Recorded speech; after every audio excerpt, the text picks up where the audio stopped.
요한의 퇴장과 예수님의 등장에 대해서 우리 말씀을 나눕니다.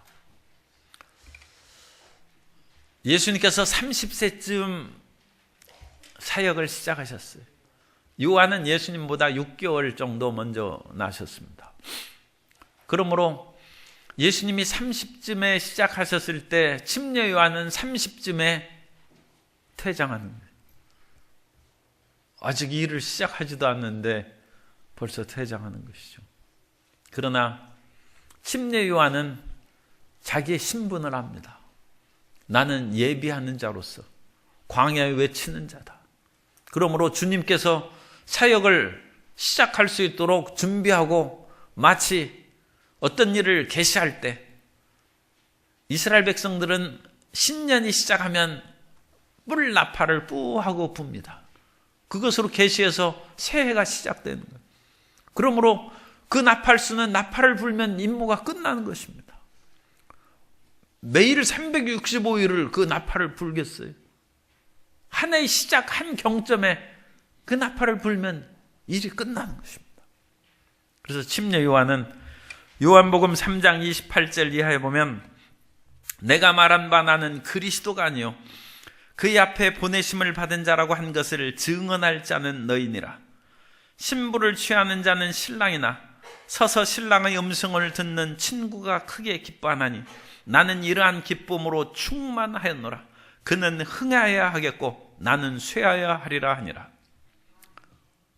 참 30의 그런 꽃다운 젊은 나이에 침례 요한은 나는 쇠하고 물러갈 때가 다르다. 하나님께서 우리에게 사역을 주시고 그 일에 대한 한계를 우리가 아는 것이 중요합니다. 어떤 일을 할 때에도 우리의 신분에 맞게 일을 해야지 그 신분에 어긋나게 일을 행하면 오히려 그것이 사회를 어지럽히고 다른 사람에게 고통을 주는 것입니다. 옛날 신라 시대에도 충담사라는 그런 사람이 나라를 어떻게 하면 잘 다스릴 수 있겠느냐 그렇게 질문을 받자 왕은 왕답게, 신하는 신하답게, 백성은 백성답게 자기 신분에 맞게 최선을 다해서 일하면 그것이 곧 나라의 평안의 길이라고 얘기했습니다. 직책을 맡은 사람이 자기 직책에 어긋나는 그런 행동을 하면 모든 사람이 그것으로 고통을 당하는 것입니다.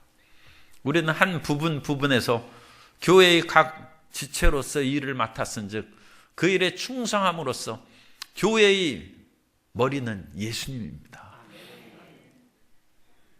교회의 주인은 하나님이시기 때문에 하나님께서 각 사람에게 주신 그 달란트대로 우리가 충성을 다하면 하나님이 그거 다 계산하고 계세요. 우리가 계산하는 것이 아닙니다. 우리도 부지런한 사람들이 많이 계산해요. 그러나 교회의 주인은 하나님이시죠. 하나님의 계산을 따라야 되는 것입니다. 그래서 주님께서 맡기신 위치에서 충성을 다해야지 내 뜻대로 안 된다고 그것을 못하겠다고 하면 그건 사람의 일이 아니라 하나님에 대한 뜻을 거역하는 것입니다. 그러니까 우리는 교회를 이끌어 가시는 하나님 그리고 세계의 모든 인류 역사를 주관하신 하나님 앞에서 겸손하게 자기 신분과 위치에 맞게 일을 수행해 나아가야 되고 또 모든 사람은 달란트가 달라요. 우리 모든 사람이 달란트를 많이 받았으면 좋겠는데 주님께서는 사람마다 1달란트, 2달란트, 5달란트 다른 달란트를 주셨어요. 하나님이 그렇게 주시는 것입니다. 그러므로 자기 믿음의 한계에 맞게 수행하라고 말씀하십니다. 물론 그 일을 충성하여 열심을 다하면 5달란트 받은 사람은 또 5달란트를 받았는데 1달란트를 빼앗아 그에게 주라는 것이죠. 주님께서 더 주시는 것이죠. 그러나 그 분량 안에서 우리가 충성할 때 하나님께서 더해 주시는 복을 받는 것입니다. 그러므로 우리는 그 모든 달란트와 신분에 맞게 로마서 12장 3절에 보면 내게 주신 은혜로 말미암아 너희 각 사람에게 말하노니 마땅히 생각할 그 이상의 생각을 품지 말고 오직 하나님께서 각 사람에게 나누어 주신 믿음의 분량대로 지혜롭게 생각하라고 했습니다. 그래서 우리가 우리의 한계와 달란트를 알고 거기에 맞게 행동하면 주님께서 우리에게 은혜를 내리시고, 2달란트 받은 사람이나 5달란트 받은 사람이나 그 남긴 사람에게는 주님의 칭찬이 똑같습니다. 잘하였도다. 착하고 충성된 종아. 그러지 10달란트 만든 사람을 더 하나님께서 귀엽게 여기시고 축복하시는 것은 아니고 다 잘하는 것입니다. 하나님께서 주신 그 모든 달란트대로, 그리고 우리의 주신 믿음의 한계에 따라서 열심히 일하여 나아가야 됩니다. 그리고 침례 요한은 그 하나님의 그 모든 사명대로 자기는 예수님의 길을 예비했은즉 주님께서 나타나시니까 난 이제 쇠하고 내 이 길을 마칠 때가 다가온 것을 침례 요한은 그건 분명히 깨달은 것입니다.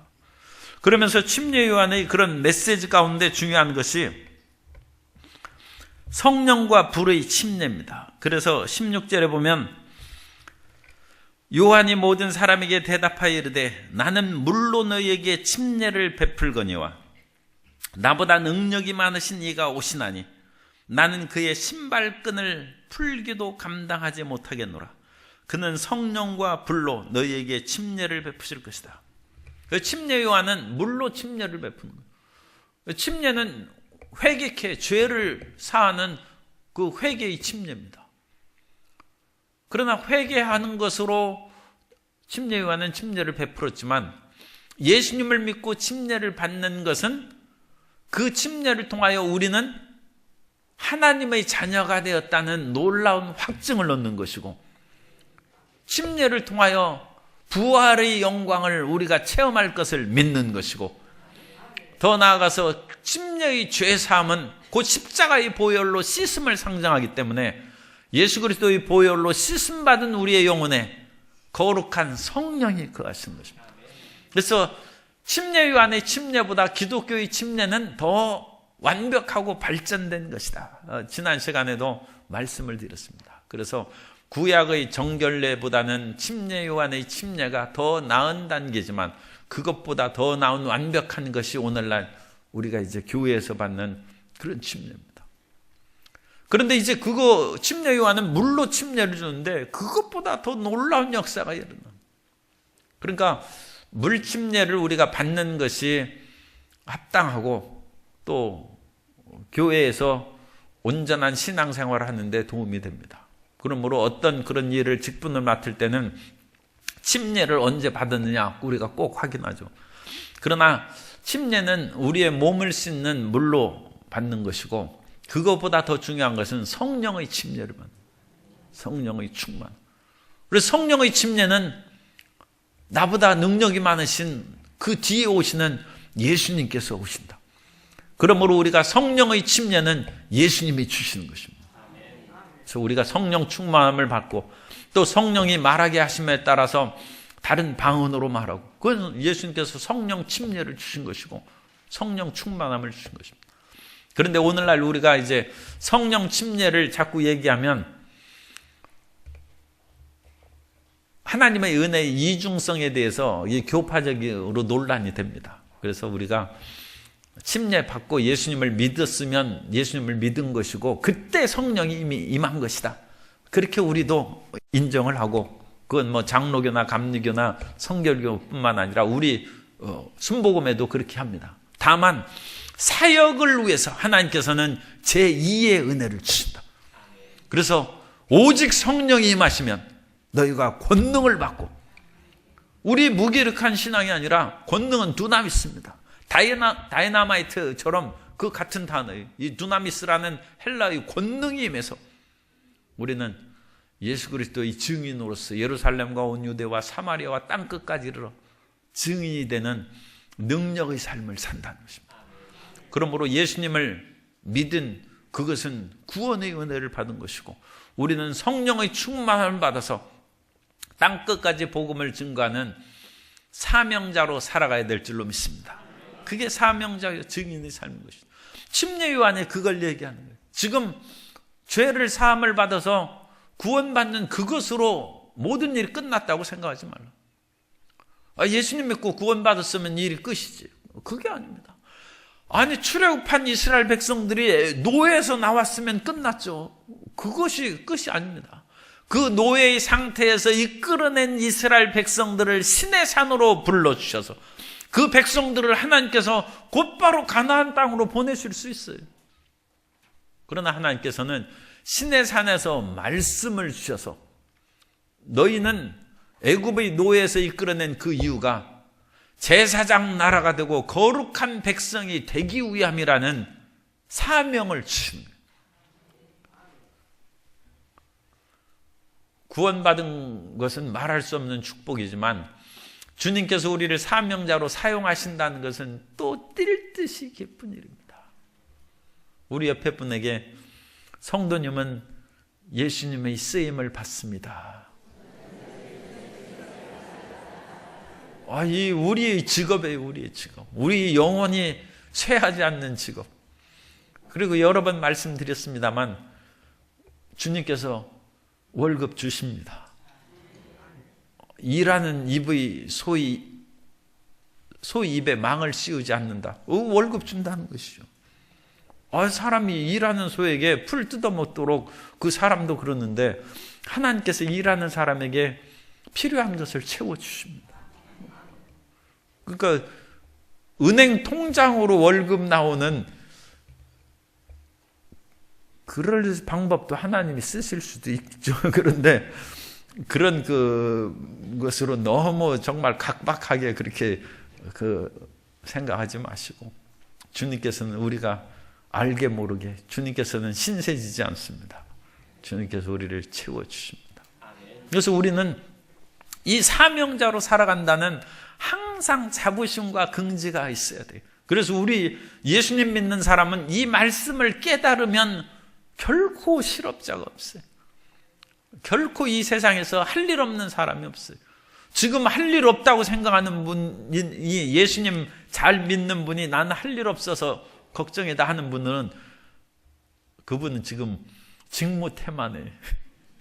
예수님 잘 믿으면 당연히 일을 주셨는데 할 일 없다고 생각하는 것은 자기 일을 못 깨닫는 거예요. 직무태만해. 주님께서 반드시 원하는 그 일을 수행할 수 있도록 깨우침을 주시고 이끌어 주실 줄 믿습니다.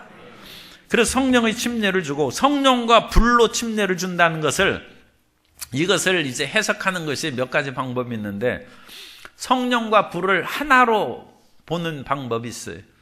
그래서 오순절날 불의 혀같이 갈라지는 것이 각 사람 위에 임했다고 했어요. 그러나 성령은 불로 상징되는 것이죠. 그러니까 성령과 불은 이것은 같은 것이고 곧 오순절 제자들에게 성령과 불로 임하셨다. 하나의 사건이다. 그렇게 얘기할 수 있습니다. 또 두 번째 견해는 오순절날 임한 것은 성령이고 마지막 종말의 심판은 불심판이다.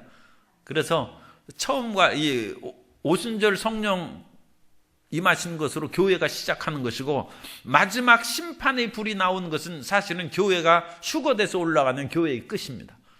그래서 교회의 시작과 끝에 나오는 처음에는 성령, 그 다음에는 불심판 그렇게 나오는 것으로 두 번째 해석하고 세 번째는 맨 끝에다가 성령과 불을 한꺼번에 해서 심판의 그런 역사를 상징하는 것이다. 그래서 맨 끝에 두는 그런 해석도 있습니다. 우리는 이것을 두 시간적인 간격을 두어서 오순절 성령의 충만함을 받는 것으로 우리가 이해하고 마지막에 불심판이 있다.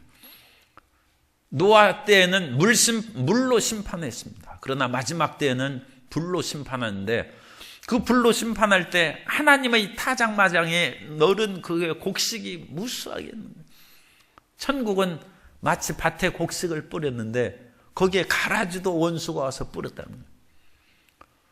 그러니까 이 세상을 살아갈 때 알곡도 있고 가라지가 있고 그래서 이 참 어려운 말입니다만 어쨌든 교회 안에서 그런 가라지가 있을 수가 있다는 거예요. 그런데 그 사람을 안 뽑는다는 거예요. 왜?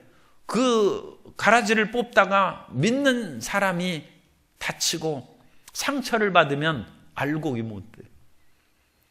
수많은 이단 사설들이 사람들에게 유혹해가지고 그 사람을 교회에서 활동을 못하도록 그렇게 만듭니다. 그래서 그런 속에 물들으면 이상하게 보는 것이죠. 그래서 하나님 앞에 많은 일을 해야 될 사람이 그냥 손 놓고 있는 거예요. 왜냐하면 사람들이 나를 이상하게 본다 해서 일을 안 하는. 참 이런 얘기도 하기가 좀 어려운 얘기입니다만, 사람이 실수해서 죄를 짓고 그냥 감옥에 갔어요. 전과자가 됐어요. 그 사람 유능한 사람일 수 있습니다. 그런데 전과자가 된 것으로 인하여 일을 못하는 거예요. 그 사람이 한 번 실수를 했는데 그것을 사회에서 잘 용납을 안 하는 것이죠. 당신 말이지 그렇게 나쁜 짓 했는데 그 사람이 얼마나 계산이 정확하고 명확한지 격리를 맡겨야 되는데 또 돈 들고 어디 도망갈까 싶어서 그 유능한 사람을 못 쓰는 거예요. 참 불행한 것이죠. 그런데 세상 사회에서는 그런 일이 있습니다. 그러나 교회에서는 우리는 참 기도 많이 하고 그런 사람을 받아주고 용납하는 것이 필요합니다. 그러니까 그런 그 위험성의 그것이 최소화될 수 있도록, 그리고 더 풍성하게 믿어주고 맡길 수 있는 그런 일을 시켜야죠. 그 유명한 얘기가 장발장 얘기예요. 장발장은 원래 레미제라블인데 레미제라블입니다. 불어로 불쌍한 사람들이라는 뜻이에요. 어찌나 그 장발장이 불우해가지고 빵 한 개 훔쳐가지고 5년 징역받았어요. 그런데 감옥살이가 힘들고 어린 조카들이 있으니까 탈옥을 여러 번 해서 19년을 살았어요. 빵 한 개 훔쳐서 19년을 살았어요. 마음의 분노와 원한이 맺힌, 사람 안 믿습니다. 그런데 그 사람이 나왔을 때 그 교회에서, 이 프랑스 교회는 천주교입니다. 프랑스는 구교가 거기가 왕성한데, 그러니까 그 신부가 이 장발장을 믿어주고 채워주는 거. 19년 복역한 장기 복역수인데 위험하죠. 그런 사람을 어찌 채워? 아니나 다를까 은식기 훔쳐가지고 달아났어요.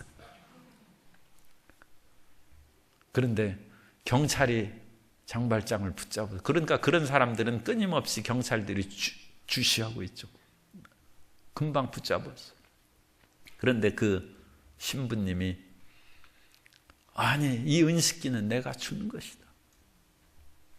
이 사람 훔쳐갔다 오면 또 교도소 가서 또 10년 살고 그래야죠. 은식기 빵 한 개 훔쳐가지고 19년 살았으니까 종신징역 될지도 몰라요. 그런데 이건 내가 주는 것이다. 은초 때도 가져가지고 왜 안 가져갔느냐고 그러면서 은초 때까지 주면서 사람을 일할 수 있게 해준다. 일할 수 있게.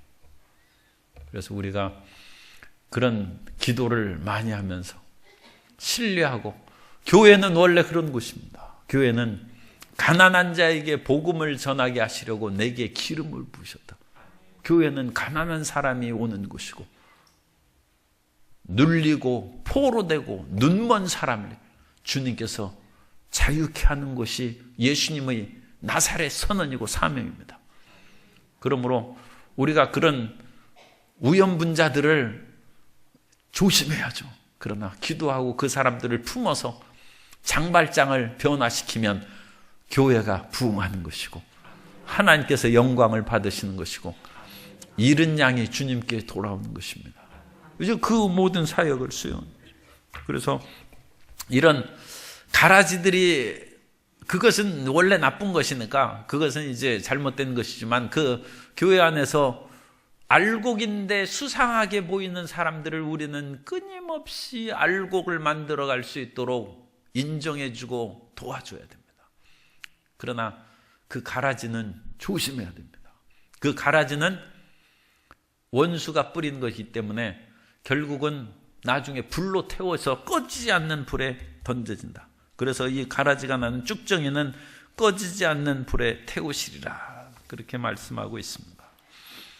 그래서 침례 요한에 이런 그 귀중한 말씀을 전하고 침례 요한이 투옥되는 거예요. 그래서 감옥에 갇히는데, 그래서 18절에 그 밖에 여러 가지 좋은 말씀을 전했는데 분봉왕 헤롯이 19절입니다. 이 분봉왕이라는 것은 그 왕의 영토의 일부분만을 다스리는 사람을 분봉왕이라고 그럽니다. 그래서 그 원래 분봉왕의 헬라의 의미로는 4분의 1의 영지를 가진 일종의 영주입니다. 왕이 아니라 왕보다 못한 그런 영주인데, 어쨌든 그 헤롯이, 이게 헤롯 안티바입니다.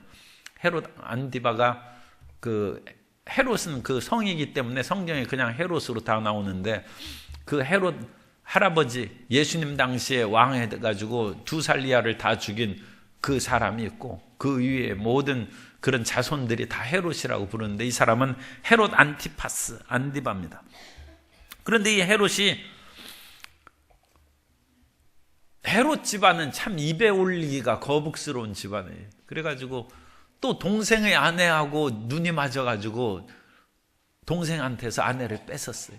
동생은 왕이 아니라 그냥 자식들이, 그러니까 여러 왕의 후손들은 수십 명 있지 않습니까? 그러니까 왕을 하는 아들도 있고 그냥 얼만큼 재산 줘가지고 아무 지구이도 없는 그런 사람이 있어요. 그런데 빌립은 그런 상황이었어요.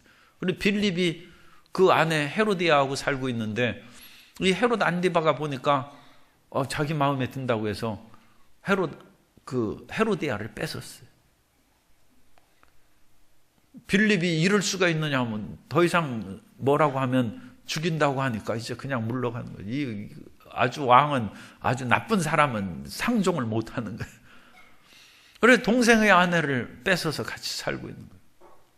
그런데 침례 요한이 그것을 그대로 두겠습니까? 이 율법에 어긋나고 인륜에 어긋나고 이 못된 사람아, 그렇게 얘기하니까 이 헤롯이 얼마나, 왕인데 자기에 대해서 함부로 얘기하고 그러니까, 함부로는 아니지만 얼마나 기분 나쁘겠습니까? 그러나 하나님의 종이니까 그냥 참고 있었는데, 지금도 또 이게 문제가 돼. 또 여자가 그렇게 앙심을 부리면 온열에 서리가 내린다는 얘기처럼, 이 헤로디아는 용서를 못했어요. 헤롯은 이 침례 요한을 떨어가지고 붙잡아 못 주겠는데, 헤로디아가 앙심을 품고 자기 딸을 통해서 이제 일을 벌린 것이죠. 그래서 춤을 추고 좋게 해가지고 어쨌든 헤롯이 침례 요한을 죽이도록 만들었어요. 그래가지고 침례 요한이 사역이 끝난 것입니다. 그런데 이 침례 요한이나 이 헤로디아는 결국 비참하게 죽고 맙니다. 이 헤롯 안티파스가 영주라고 그랬죠. 영주인데, 자기의 그런 이복형의 아들이 있어요. 그런데 그 아리스토블루스라는 그런 이복형의 아들이 아그리빠 1세인데, 거기도 성경에 나오는 사람입니다. 그 헤롯이 또 다른 헤롯이죠. 아그리빠 1세가 로마의 황제하고 친해가지고 왕이 됐어요. 그런데 자기는 분봉왕이고 자기 조카죠. 이제 조카가 왕이 되니까 로마에 찾아가서 나도 왕 시켜달라고 했는데, 오히려 아그리빠 1세가 선수쳐서 이 분봉왕에서도 헤롯이 떨어집니다. 그래서 쫓겨나가지고 결국 비참하게 죽고 맙니다. 그래서 사람이 악한 일을 행하더라도 분수가 있어야 돼요. 악에 악을 더하면 침몰합니다. 그러니까 악한 사람이 여전히 그냥 거리를 활보하고 있는 것은 아직 악이 무르익지 않아서 그래요. 악이 무르익으면 죽습니다. 그러니까 자동차가 다리를 건너가는데 5톤 한 개만 다리가 이제 건너갈 수 있어요. 그런데 그 트럭이 5톤 짐을 싣고 딱 보니까 이 적재정량 5톤이라고 그렇게 딱 돼 있어요, 다리가. 그러니까 자기가 이제 5톤 트럭이니까 그냥 건너갔어요. 그런데 다리가 무너졌어요. 왜냐하면 그 위에 새가 한 마리 앉았어요. 그래서 5톤 초과해가지고 다리가 무너진 바람에 트럭이 그 강물에 빠졌어요. 악에 악을 더하면 파멸입니다. 그래서 이 헤롯이 그렇게 죽고 마는 것이고, 하나님의 그런 일을 행하는 그런 사람들에 대해서 우리가 항상 조심해야 됩니다. 그래서 헤롯은 침례 요한은 이렇게 해서 사역이 이제 끝나는 거예요. 사역. 이것도 하나님의 섭리죠.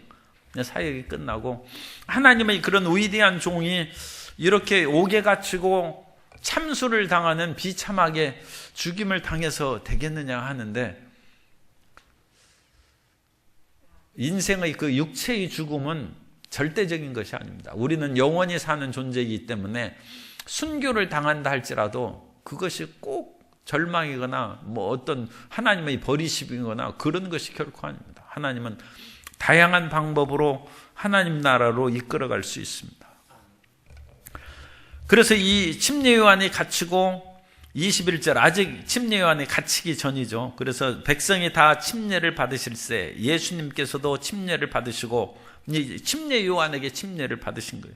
그래서 예수님께서 침례를 받으실 때 침례 요한이 어찌하여 제가 감히 침례를 줄 수 있습니까? 그러자 마태복음 3장 15절에서 예수께서 대답하여 이르시되 이제 허락하라. 우리가 이와 같이 하여 모든 의를 이루는 것이 합당하니라 하시니 이에 요한이 허락하는지라. 그래서 예수님께서는 죄를 씻는 침례가 아니라 의를 이루는 침례고, 예수님께서는 사람을 위해서, 사람을 구원하시기 위해서 오셨기 때문에 우리와 똑같이 침례도 받으시고 우리의 모든 죄악을 허물을 다 도말할 수 있도록 만반의 준비를 갖춘 그런 침례다. 그렇게 해석할 수 있습니다. 또 나아가서 브루스라는 그런 신약학자는 얘기합니다. 예수님께서 이제까지 살아온 그런 사적 생애를 마감하고 하나님을 위한 사역으로 들어가는 공적 생애, 그래서 공생애라고 그러죠. 공적 생애로 들어가는 어떤 기점이죠. 그 표시를 해줘야 되니까. 공적 생애, 공생애로 들어가는 기점으로 침례를 받으신 것이다. 여러 가지 그렇게 이제 해석할 수 있습니다. 어쨌든 예수님께서는 죄를 없이 하는 침례, 그건 우리가 받는 침례지 예수님하고는 상관없습니다. 예수님께서는 그런 의를 이루고 그 사역을 시작하는 그런 침례를 받으셨을 때 하늘이 열렸다. 기도하실 때 하늘이 열렸다. 그래서 우리가 침례를 받을 때 예수 이름으로 침례를 받으면서 기도할 때, 그래서 침례 받을 때 항상 그걸 가르쳐야 돼요. 물속에서 나올 때 그냥 너무 두려워하고 그러면 안 돼. 물속에 우리가 1분을 집어넣습니까? 겨우 그냥 몇 초야, 한 5초. 그런데 그걸 그렇게 무서워해요. 그러니까 침례 받기 전에 집에서 세수대에 이렇게 담그고 좀 연습하고. 왜 연습을 해야 되느냐? 중요한 건 물속에서 들어갔다 나올 때 막 털고 두려워하지 말고 조용히 나오면서 기도하는 거예요. 그래서 하늘문이 열리고 예수 이름으로 기도할 때 하늘문이 열리는 그런 기적을 체험하는. 그래서 하늘문이 열리고 침례를 받음과 동시에 예수님께서는 성령이 비둘기같이 임하사 성령의 기름 부음을 받은. 주님, 저도 예수님처럼 침례 받을 때 그러한 영광을 체험하게 해 주옵소서. 그래서 이 침례 받는 분들, 2018년도에 이제 침례 받는 분들에게 우리 성도님들 다 그렇게 교육시켜가지고 하늘문이 열리는 놀라운, 우리는 이미 침례 받았기 때문에 기회 지났어요. 2번 침례는 받으면 안 돼. 이미 그것은 지나갔어요. 그러니까 우리는 그냥 기도하면 돼. 그냥 기도하면, 예수 이름으로 기도하면 집에서나 교회에서나 하늘문이 열리는 응답을 내려주실 줄 믿습니다. 그런데 이제 처음 침례 받는 분들은 그런 걸 전혀 모르거든. 그러니까 이 교육을 잘 시켜야 돼. 학습 침례죠. 학습 계속 일생에 한 번뿐인 그 침례를 하나님의 영광이 드러난 침례가 되도록 그렇게 해요. 그래서 이 강림하시더니 또 하늘로부터 음성이 들리는 거. 이런 역사가 나타나면 놀라. 하늘로부터 소리가 나기를 너는 내 사랑하는 아들이라 내가 너를 기뻐하노라 하시니라. 그래서 성삼위일체 하나님이 역사하시는 그 현장입니다. 그래서 성삼위일체 하나님께서 예수님의 공생애에서 역사하시는 것을 시작부터 분명하게 드러내는 거예요. 하늘로부터 성부 하나님의 음성이 들리고 성령께서 비둘기같이 임하시고 성자 예수님께서 사역을 시작하는 침례를 수행하셔서 공생애가 열리는 것이죠. 그래서 하나님께서 이와 같이 함께 사역하신다는 것입니다. 그리고 나서 이제 예수님의 족보가 23절부터 38절까지 그렇게 쭉 그렇게 나와 있습니다. 예수님의 족보에 대해서 그 유인물을 그렇게 보세요. 보시면 이 뭐 한 분 한 분에 대해서 우리가 길게 설명하려고 하지 않습니다. 그래서 23절에 예수님께서 30세쯤 되시니라. 30세쯤 되신 것은 제사장의 사역하는 나이가 30세. 그래서 제사장 사역하는 나이가 성경에서 좀 차이는 있습니다. 그러나 가장 보편적인 사역의 시작이 30세. 그래서 민수기 4장 3절에 곧 30세 이상으로 50세까지 회막의 일을 하기 위하여 그 역사에 참가할 만한 모든 자를 계수하라. 그래서 30세부터 이 일을 시작합니다. 요셉이 총리가 나이가 된 때도 30이고 다윗이 왕된 때도 30입니다. 그래서 이 30이 되면 왕이 될 수 있고 제사장이 될 수 있고 총리가 될 수 있어요. 그러니까 성도 여러분들이 아들, 딸 30대면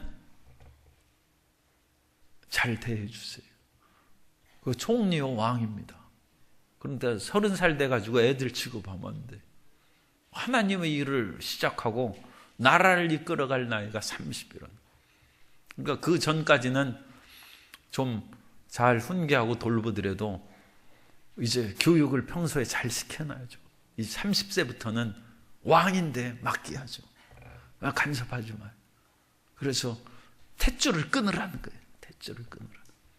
그래서 자기 나름대로의 판단과 지혜로서 살아갈 길을 열어주는 그것이 좋습니다. 물론 그 전에 그 잘 교육을 했어야 되는데 그래도 어쨌든 간에 너무 오랫동안 32 이후까지 붙잡고 있으면 안 돼. 족보의 차이에 보면 그 마태복음하고 족보에 그런 차이가 있어요. 예수님부터 하나님까지 38절에 보면 이 예수님이 이제 시작하시죠. 요셉의 아들이요. 23절 우리 다 같이 읽도록 하겠습니다. 예수께서 가르치심을 시작하실 때 30세쯤 되시니라. 사람들이 아는 대로 요셉의 아들이니 요셉의 우이는 헬리오. 그래서 마리아의 남편 요셉입니다. 요셉. 그리고 요셉의 아버지는 헬리다. 38절 읽습니다. 38절. 그 우이는 에노스요. 그 우이는 셋이요. 그 우이는 아담이요. 그 우이는 하나님이시니라. 그래서 아담의 아버지가 하나님으로 기록됐어요. 그러니까 하나님은 영이시고 아담은 육체입니다. 그럼에도 불구하고 하나님께서 그 코에 생기를 불어넣으심으로 아담이 생명이 됐어요. 그러니까 하나님이 생명 주신 것이죠. 그러니까 아버지죠. 생명을 주셔서 자식을 낳는 것처럼 하나님께서 영으로 아담을 낳으신 거예요. 그래서 그 하나님까지, 그래서 예수님부터 하나님까지 모두 77명인데 마태복음 그 유인물에 보면 마태복음에서는 아브라함에서 예수님까지 44명이지만 누가복음에서는 56명이에요. 그리고 마태복음에서는 그 이름이 틀려요.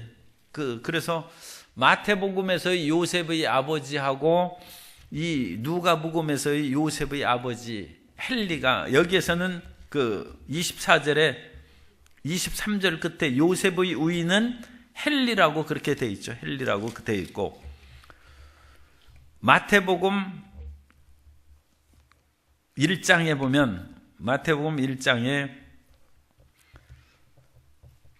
15절에 마따는 야곱을 낳고 야곱은 마리아의 남편 요셉을 낳았으니, 그래서 그 요셉의 아버지가 야곱으로 되어 있어요. 야곱으로 되어 있고 이 누가복음에서는 헬리로 되어 있어요. 그래서 이것은 그 요셉의 친아버지와 양아버지의 족보가 다르게 기록됐다. 그렇게 얘기하기도 하고 마태복음에서는 요셉의 족보고 이 누가복음에서는 마리아의 족보다. 그래서 이 차이를 이렇게 설명하는데 그 명확한 그런 것들은 이제 좀 더 연구를 해야 됩니다. 그래서 이 족보에 두 가지 차이가 있다. 그리고 이제 중요한 것은 족보에 특이한 그런 사항들이 몇 가지 나옵니다. 그래서 그 중에서 참 우리에게 감동적인 것은 32절에 보면 그 위는 이세요, 그 위는 오벳이요, 그 위는 보아스요, 그 위는 살몬이요, 그 위는 나손이요 됐는데, 이 살몬이 정탐꾼이에요. 그래서 이 살몬이 두 명의 정탐꾼이 어디 가서 숨었습니까? 기생 라합의 집에 숨었어요. 그런데 이 살몬이 나중에 여리고를 정복한 후에 기생 라합하고 결혼했어요. 참 그런 일 쉽지 않죠. 그런데 이제 라합은 신부는 그런 기생이었지만 믿음이 있는 사람이에요. 그래서 살몬이 기생 라합하고 결혼해서 낳은 아들이 보아스예요. 그러니까 보아스는 참 믿음의 그런 부모를 둔 축복도 있지만 이방 여인인 라합이고 또 그 과거가 모든 사람의 알만한 사람은 다 알죠. 그러니까 이 보아스는 힘들게 살았을 것입니다. 어릴 때 자라날 때. 그럼에도 불구하고 보아스는 훌륭한 사람이 되어서 자기가 아파본 적이 있는 마음의 상처를 가진 사람이기 때문에 모압 여인 룻하고 결혼해서 오벳을 낳고, 오벳은 이새를 낳고, 이새는 다윗 왕을 낳으니라. 이런 아주, 그러니까 혹시 그런 상처와 고통이 있고, 아까 이 교회에서도 고통과 여러 전과나 어려움이 있는 그런 사람들을 돌보면 참 훌륭한 일을 행할 수 있다고 그랬는데, 성경의 족보에도 이런 놀라운 일이 있습니다. 그래서 그런 분들을 우리가 잘 섬기고 사랑하면 왕도 나와요. 그죠? 대통령도 나오고 믿음의 위대한 역사가 이루어집니다. 그래서 이 예수님의 족보가 깊이 연구할 것이 있는데 오늘은 여기까지 우리가 봅니다. 그래서 침례 요한의 족보는, 침례 요한은 사역이 젊을 때 끊어지지만 그건 예수님의 사역을 위한 준비 과정이기 때문에 예수님은 흥하고 자기는 쇠야 된다. 겸손하게 물러가는 그런 모습을 보이고, 침례 요한은 물로 침례를 줬지만 예수님은 성령으로 침례를 주신다는. 그러므로 오늘 우리가 예수님을 믿음으로 반드시 성령의 침례를 받아야 되고, 뿐만 아니라 예수님께서 침례를 받으실 때 성삼위일체 하나님께서 함께 역사하신 것처럼 우리의 모든 삶 가운데 성부, 성자, 성령의 삼위일체 하나님께서 우리의 모든 삶을 이끌어 가시도록 우리가 항상 기도하고 동행하는 삶을 살아야 될 줄로 믿습니다.